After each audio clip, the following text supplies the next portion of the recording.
Et sur ce plateau, nous recevrons Clara Debord. Bonsoir. Bonsoir. Vous êtes directrice générale de l'ARS. On l'a annoncé tout à l'heure, une large page consacrée au coronavirus qui inquiète dans le monde entier et bien sûr en Guyane. Alors on l'a dit, aucun cas n'est confirmé en Guyane. Vous confirmez ce soir? Je confirme ce soir. À ce jour? À ce jour, à 7 heures, aucun cas confirmé.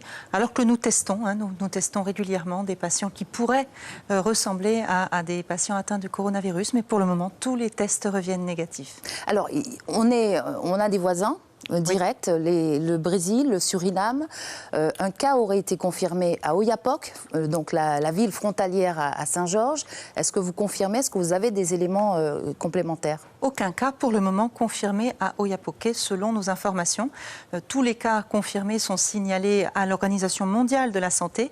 Ça peut prendre quelques heures, bien sûr, entre la confirmation d'un cas et le signalement au niveau mondial. Mais ce sont des informations qui circulent vraiment très très vite et la mise à jour est faite tous les jours. Est-ce que l'ARS est en lien direct avec les services qui correspondent à l'ARS au Suriname et au Brésil? Alors, comment ça se passe? Si besoin, nous avons leurs coordonnées et nous pouvons les contacter. Mais c'est vrai que nous nous appuyons vraiment sur des structures très solides de remontée d'informations, chacun à nos capitales respectives, de manière à ne perdre aucune information, puisqu'en vérité, c'est comme ça qu'on va le plus vite. C'est en passant par nos capitales, par le niveau européen et mondial, et nous avons à tout moment toutes les informations. Alors, comment vous communiquez avec la population? Est-ce qu'il y a des niveaux d'alerte? On a parlé d'alerte renforcée dans certaines zones à risque, des zones les plus touchées. Est-ce qu'en Guyane, on est déjà en alerte 1 ou comment ça se passe? Alors, en effet, pour que les personnes inquiètes sachent comment bien communiquer. Sûr, et l'information de la population, c'est la meilleure protection. Dans le stade où nous sommes, il est important de faire finalement le cordon sanitaire, c'est l'information de la population. Il s'agit à ce stade, puisque nous avons 0 cas en Guyane, que dès le premier, puisqu'il est probable qu'un jour prochain, un premier cas arrive, nous ne perdions pas de temps. Et comment nous y arriverons? Nous y arriverons si la population est bien informée, si elle est calme et si elle comprend la situation. Et donc, il est important que chacune et chacun connaissent vraiment la situation, les symptômes et quoi faire au cas où on a un doute. Donc, en l'occurrence, si on revient d'une zone qui est connue comme étant concernée, ça peut être l'Italie, bien sûr, la Chine, bien entendu, tous ces pays que nous connaissons, mais aussi certaines zones de France, notamment l'Oise, qui a été assez médiatisée ces derniers jours, et qu'on commence à avoir une gêne, une toux, une fièvre, il ne faut pas seulement se soigner comme on peut peut-être faire d'habitude pour ne pas déranger, il faut se signaler au 15. Et il faut que le 15 soit réservé à ces patients.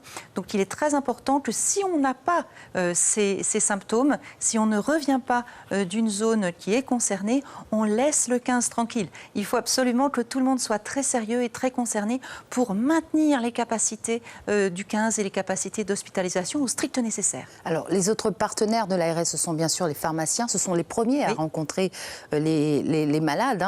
Et justement, les pharmacies de Guyane sont en ce moment en attente de nouvelles dispositions. On va voir les images pour faire face au Covid-19. Les pharmaciens sont en première ligne pour le public, en quête d'informations sur l'évolution du virus. Ils reçoivent et renseignent les patients en quête d'informations en étroite concertation avec vous, avec l'Agence régionale de santé. En attendant l'arrivée des masques, je vous propose d'écouter Samuel Pefoura. Il est pharmacien. Il est au micro de Clotilde Séraphin-Georges. Pour l'instant, les autorités ont mis en place une cellule de crise. Si quelqu'un est malade, il faut appeler le 15. Nous, qu'est-ce qu'on fait? On donne des conseils aux patients. Tout le monde cherche les masques, mais ce n'est pas lieu de porter les masques pour celui qui n'est pas malade. La première chose à faire, c'est quoi? C'est se laver les mains de façon régulière, utiliser la solution hydroalcoolique qu'on peut trouver dans toutes les pharmacies. Nous en avons à profusion, suffisamment. Rassurer la population et appeler le sens civique de tout un chacun, de chacun et de tous. Si on a des patients, si on a des personnes qui ont été dans la zone rouge ou la zone modérée et qui reviennent chez nous, notamment en Guyane, il faut qui puisse se signaler, faire attention, essayer de s'isoler. D'abord, pour ceux qui viennent d'une zone orange, rester à la maison, sortir le moins possible, sauf quand cela est vraiment obligatoire. Porter les masques si on commence à avoir des signes, toux sèche, essoufflement, problème respiratoire, maux de tête, douleur musculaire. Donc ça, il faut le signaler, il faut appeler le 15. Utiliser alors maintenant le pli de coude ou des mouchoirs jetables quand on veut tousser ou quand on veut éternuer. Parce que la propagation se fait à partir des gouttelettes. Je précise bien à partir de gouttelettes, pas dans l'air.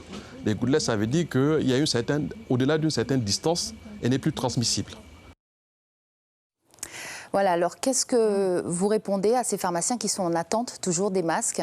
Déjà, je me félicite de l'engagement massif de l'ensemble des professionnels de santé, du public, du privé, du secteur ambulatoire, dans l'information de la population. On a vraiment des partenaires absolument clés et vraiment, je tiens ici à les remercier très chaleureusement. On va continuer à leur apporter aussi des outils d'information. On reçoit très régulièrement les représentants des professionnels. Et puis, pour ce qui est des masques, vous le savez peut-être, le stock stratégique national a été déclenché par le gouvernement pour pouvoir alimenter les pharmacies pour les personnes qui en auraient besoin, et uniquement celles-ci, en masques chirurgicaux et en particulier pour les professionnels de santé qui sont en ville au contact parfois assez étroit de personnes qui commenceraient à être malades. Alors, vous parliez des pharmacies. Est-ce que les pharmacies des villes, des communes isolées seront concernées ? Tout à fait. Nous utilisons au niveau national ce que l'on appelle le réseau formidable des grossistes répartiteurs, c'est-à-dire les gros fournisseurs français de toutes les pharmacies de France. C'est quelques grossistes. Il y a 2 grossistes répartiteurs en Guyane et c'est à travers ce réseau que sont injectés les stocks du stock stratégique national.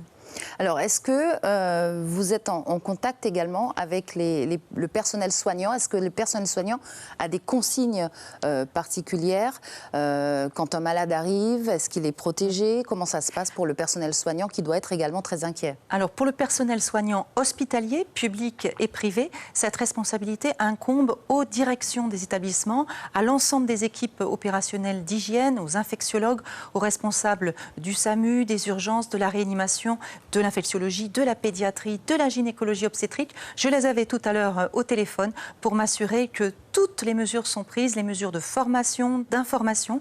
Donc, certaines équipes ont bénéficié d'une montée en charge de ces formations très tôt. D'autres, c'est en train d'être fait. Et nous travaillons tout à l'heure sur également l'arrivée inopinée. S'il y a un patient qui ne respecte pas les consignes et qui se présente de façon inopinée, en toussant, par exemple aux urgences gynécologiques, il faut que là aussi, les sages-femmes sachent réagir et celles-ci sont formées. Suivez l'info sur Guyana Première, télé, radio et Internet.